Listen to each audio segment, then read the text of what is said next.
حضرت ابو سعید ابو الخیر رحمۃ اللہ علیہ کہتے ہیں میں غلام خرید کے لایا. جو غلام شرط کے ساتھ آتے تھے وہ سستے ملتے تھے، اور جن کو ہم بس خرید لاتے تھے اپنی مرضی سے وہ ذرا مہنگے ہوتے تھے. تو غلام نے کہا حضرت جی 3 شرطیں ہوں گی اگر آپ مجھے خریدیں گے. میں نے کہا بولو. کہنے لگا پہلی شرط یہ ہے کہ میں سارا وقت آپ کی بات مانوں گا، پر اذان ہوگی تو پھر میں کسی کی بھی نہیں سنوں گا، پر میں جانوں میرا رب جانے.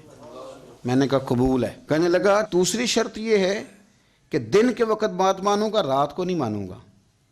میں نے کہا یہ آرام کرنے کا عادی ہوگا، نیند زیادہ آتی ہوگی، بعض لوگ زیادہ سوتے ہیں. میں نے کہا ٹھیک ہے. اس نے تیسری شرط یہ کہی کہ بہت سارے جگہوں پہ لوگوں کے زیادہ غلام ہوتے ہیں تو ایک کمرے میں 5-5 6 لوگ رہتے ہیں. میں کمرہ علیحدہ لوں گا اکیلا، ٹوٹا پھوٹا دے دیں، پرانا دے دیں، کسی حویلی کے پچھواڑے دے دیں، پر کمرہ میں الگ لوں گا.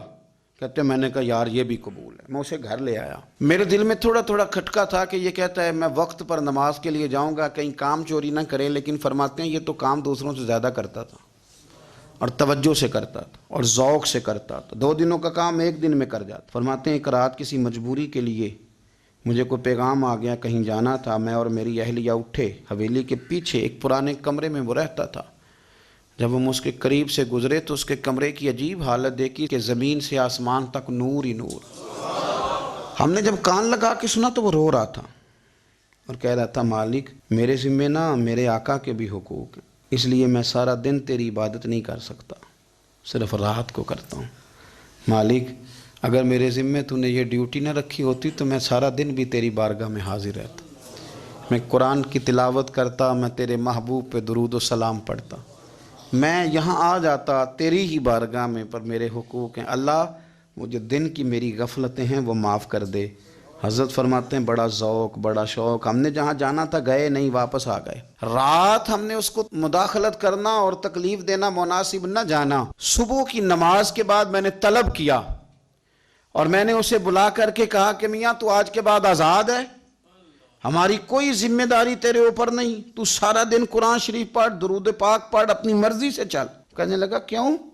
جلال میں غصے میں بات کرنے لگا. کیا مطلب ہے آپ کا؟ میں محنت کروں گا، کام کروں گا، یہ آپ کیا کہہ رہے ہیں؟ تو فرماتے ہیں میں نے اس سے کہا کہ رات نا ہم نے تیرا منظر دیکھ لیا، تیری دعائیں تیری التجائیں، رب کے ساتھ تیرے رشتہ ہم مطلع ہو گئے. کہتے ہیں ہم نے یہ کہا تو اس نے آسمان کی طرف دیکھا، پھر نظر جھکائی، کہنے لگا مالک تو نے تو راز ہی کھول دیا. یہاں لوگوں کی جعلی کرامت مشہور ہو جائے تو وہ کمائی نہیں کرنی شروع کر دیتے، تویز دھاگے کی دکان نہیں چل جاتی. اللہ تو نے راز ہی کھول دیا، میں تو سراپا مخزن راز تھا، میں رہا تھا مدت و راز میں، یہ تو تیرا شوق کے دید کشاں کشاں مجھے کھینچ لایا مجاز میں. تو نے یہ کیا عجب کیا، مجھ کو بھی فاش کر دیا، میں ہی تو ایک راز تھا سینہ کائنات میں، مالک میرا بھی راز کھول دیا. اور پھر کہنے لگا اللہ یوں نہ کر، تیرے میرے پردے ہیں، ان پردوں کو نہ کھول. یہ لفظ کہے زمین پہ لیٹا، کلمہ پڑا، روح ہی پرواز کر گئی. عرش فرشتے بانگا ملیاں، مکے پہ گیا شور. بلے شاہ اسا نہیں مرنا، اے تے مر گیا ہی کوئی ہور، اسا نہیں مرنا تے مر گیا ہی کوئی ہور.